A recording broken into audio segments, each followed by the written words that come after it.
সদায়ে আদৰি গাৱে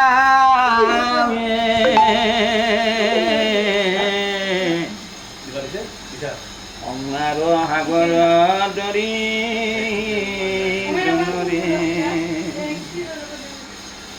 দুৰ্লভ মুকুতি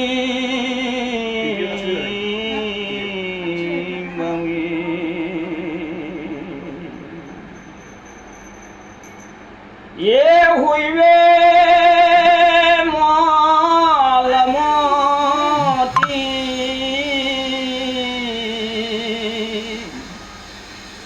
ও লোকৰ নিশ্চয়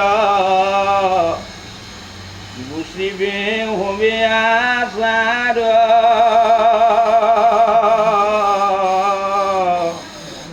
কলি যুগে আর অন্যত্র ধর্মত কারো নাই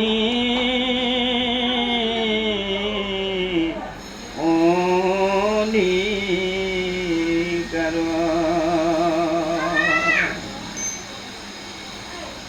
যে শুকমুনি পরীক্ষিত রাজা ভাগবত জ্ঞান দিছে, শুকমুনি পরীক্ষিত রাজা ভাগবত জ্ঞান দিছে 12 স্কন্ধ ভাগবত। ক'ত জ্ঞান দিলা? গংগা নদীৰ পাৰত। আৰু তাতে কাই আছে 60,000 ঋষিমুনি। 60,000 ঋষিমুনিৰ মাজত শুকমুনি পৰীক্ষিত ৰাজা ভাগৱত জ্ঞান দিছে। আৰু ব্যাসৰ পুত্ৰ শুকমুনি। আৰু তেনেকৈ আমাৰ ভাগৱত জ্ঞান দিছিল কুশাৰুৰ পুত্ৰ মৈত্ৰেয়ী ঋষি। ক'ত ভাগৱত জ্ঞান দিছিল? হৰিদ্বাৰত বিদুৰক। বিদুৰে ভাগৱত শুনিছিল। কাৰণ কিয় বিদুৰে ভাগৱত শুনিল? অন্তিম সময়ত অৰ্থাৎ কৃষ্ণই বৈকুণ্ঠ প্ৰয়াণ আগ মুহূৰ্তত মৈত্ৰেয়ী ঋষিক কৈ গৈছিল যে বিদুৰে ভাগৱত জ্ঞান জানিল না নাজানিল মই গম নাপাওঁ, এইকাৰণে হে মৈত্ৰেয়ী তুমি ভাগৱত জ্ঞানখিনি বিদুৰক দিবা। আৰু এই কথাটোৱে আমাৰ যমুনা নদীৰ পাৰত লাগ পাই যেতিয়া নেকি তীৰ্থ ভ্ৰমণ কৰি আহে বিদুৰ, উদ্ধৱে কয় যে তুমি হস্তিনাপুৰত পাছত যাবা, ভাগৱত জ্ঞানখিনি লোৱাৰ কাৰণে ভগৱানে অন্তিম সময়ত তোমাক স্মৰণ কৰিছে, মৈত্ৰেয়ীৰ পৰা ভাগৱত জ্ঞানখিনি লোৱা হৰিদ্বাৰ। তেনেকৈ মৈত্ৰেয়ীৰ পৰা ভাগৱত জ্ঞান লৈছিল হৰিদ্বাৰত বিদুৰ। আমাৰ আহিল এইবাৰ আৰু কাই? উগ্ৰশ্ৰৱা ঋষিমুনিৰ পুত্ৰৰ নাম হ'ল সুত। 28 সহস্ৰ ঋষি বেদত প্ৰধান। 28,000 ঋষিসকল বেদত শ্ৰেষ্ঠ বুলি কৈছে। কিয়? যে 28,000 দুইবাৰ ভাগৱত শুনিছে। একবাৰ গংগা নদীৰ পাৰত ভাগৱত শুনিছে আৰু একবাৰ নৈমিষাৰণ্যত ভাগৱত শুনিছে 28,000 ঋষি। আৰু তেনেকৈ 32,000 একবাৰ শুনিছে, 28,000 দুইবাৰ শুনিছে। এইকাৰণে ভাগৱতত কি লেখা আছে? 28 সহস্ৰ ঋষি বেদত প্ৰধান, 28,000 ঋষি শ্ৰেষ্ঠ। এইটা আমাৰ শুকমুনি পৰীক্ষিত ৰাজা কি বুজলা?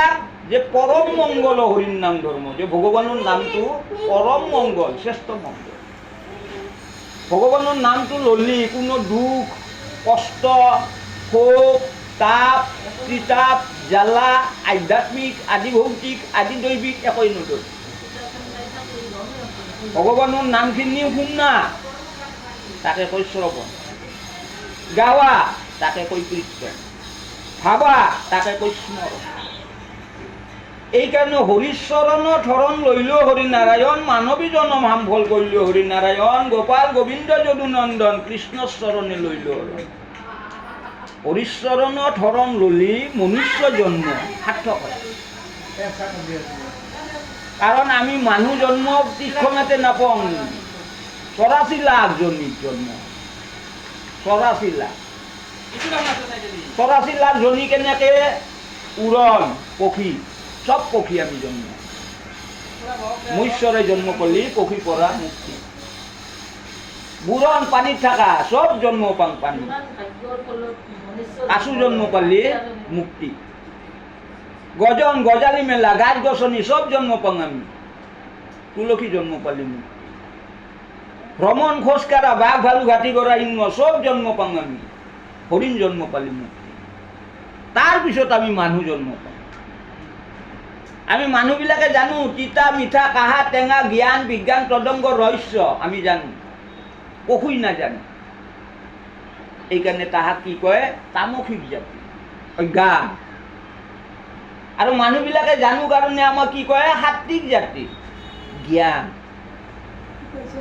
এইকাৰণে শুকমুনি পৰীক্ষিত ৰাজা কৈছে যে পৰম মংগল হৰিৰ নাম ধৰ্ম যাহাৰো থাকে মুখত ভগৱানৰ নামটো যাৰ মুখত থাকে তেৱে গুৰুদেৱ তেৱে সাধু মন্ত্ৰ তেৱে ভগৱান তেৱে ঈশ্বৰ তেৱে সৰ্বে ভগৱান ঈশ্বৰৰ নাম যায় এইকাৰণে কৈছে নহয় ধন্য নৰতনু তাৰমানে মানুহ জীৱনটো ধন্য শ্ৰেষ্ঠ কিয় তিতা মিঠা কাহা টেঙা চব্জি ধন্য ভাৰতবৰ্ষ কিয় ভাৰতবৰ্ষ ভাৰতবৰ্ষতে লীলা খেলা জন্ম ইত্যাদি সকলো কৰ্মবিলাক ভগৱানে ভাৰতত কৰিছে অন্যত কৰা নাই এইকাৰণে কৈছে ধন্য ভাৰত ধন্য কলিযুগ কলিযুগত আৰু কি হ'ল ভগৱানৰ নামটো ল'লে উদ্ধাৰ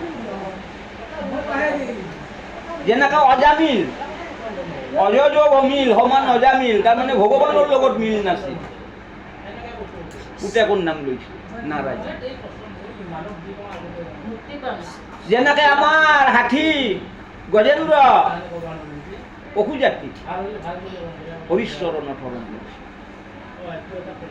তেনেকৈ আমাৰ কি আছিল ঋষভৰ 100টা পুতেক ডাঙৰ পুতেকটোৰ নাম হ'ল ভৰত ভৰতে হৰিণৰ কথা ভাবি মৰে হৰিণ হৈ জন্ম হৈছে তেনেকৈ আমাৰ সুদুম্ম ৰাজা পুৰঞ্জন ৰাজা তিৰোতাৰ কথা ভাবি মৰাই তিৰে হৈ জন্ম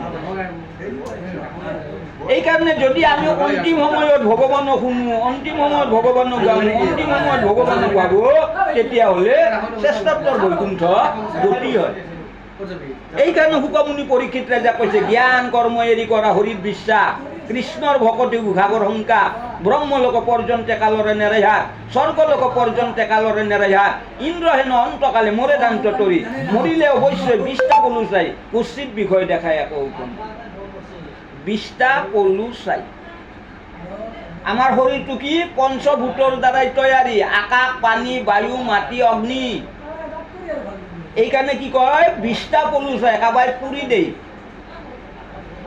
কাবাই মাটিত পুতি দেই আৰু কাবাই পানীত ভাহে দেই আৰু কিছু আৰু আছে ধৰ্মীয় লোক ওপৰত থৈ আহে ওপৰত থাকে মৃতটো জীৱাত্মা অন্যান্য পশু পক্ষীবিলাকে খাব আমাৰ সকলোৱে জানে আত্মা তুষ্টই ভগৱান তুষ্ট পবিত্ৰ হৃদয় যাৰ ভগৱান হয় তাৰ আপোনাৰ ব্যৱহাৰে আপোনাৰ পৰিচয় আপোন ভালে জগত ভাল এইটো হ'ল মূল এইকাৰণে কৈছে যে ভগৱানৰ নামটো লোৱাৰ লগে লগে দুখ দুৰ্গতি বিপদ আপদ ভূত প্ৰেত পিশাচ ব্ৰহ্ম ৰাক্ষস যমত দুৰ্পলৈ একো নাথাকে আৰু এইকাৰণে শুকমুনি পৰীক্ষিত ৰাজা কৈছে যে ভগৱান স্বয়ং কৃষ্ণই পৃথিৱীত নাথাকিল বৈকুণ্ঠকল হৰি গইলা নৰৈ দ্বাৰকা জানি আনি গতি শংকা নকৰিবা ইয়াত মনুষ্য লোকত কিছু নাই সুস্থ গতি সেনেকৈ দেখাইলা ইটো ত্ৰিজগত পতি 125 বছৰৰ পিছত কৃষ্ণ বৈকুণ্ঠত গুচি গ'ল 10,000 বছৰ থাকি ৰামে লগে স্বৰ্গে নীলা হবে অযোধ্যা নগৰ স্বৰ্গ এইকাৰণে শুকমুনি পৰীক্ষিত যে তোমাক মই কি বৈকুণ্ঠৰ কল্পতৰ ভাগৱত হাস্য ইয়াৰ উত্তম ভল হৰিৰ নাম মাত্ৰ এই ভগৱানৰ নাম এই ভগৱানৰ নাম নাৰায়ণে জানে নারায়ণে ব্রহ্মাক দিছে ব্রহ্মাই নারদক দিছে নারদে ব্যাসক দিছে ব্যাসে হুতক দিছে ব্যাসে হুকক দিছে হুকে হুতক দিছে নাৰায়ণৰ পৰা ব্ৰহ্মাই পালাক ব্ৰহ্মাৰ পৰা নাৰদে পালাক নাৰদৰ পৰা ব্যাসে পালাক ব্যাসৰ পৰা হুকে পালাক হুকেৰ পৰা হুকে পালাক এইটো হ'ল বৈকুণ্ঠৰ ধাৰা আমি এটা ধাৰা হ'ল কেনে কৰি গংগা নদী ডুব মাৰি চাৰি সিদ্ধ হয় ব্ৰহ্মাৰ মানৱ পুত্ৰ মায়া কায় নাই ব্ৰহ্ম ঋষি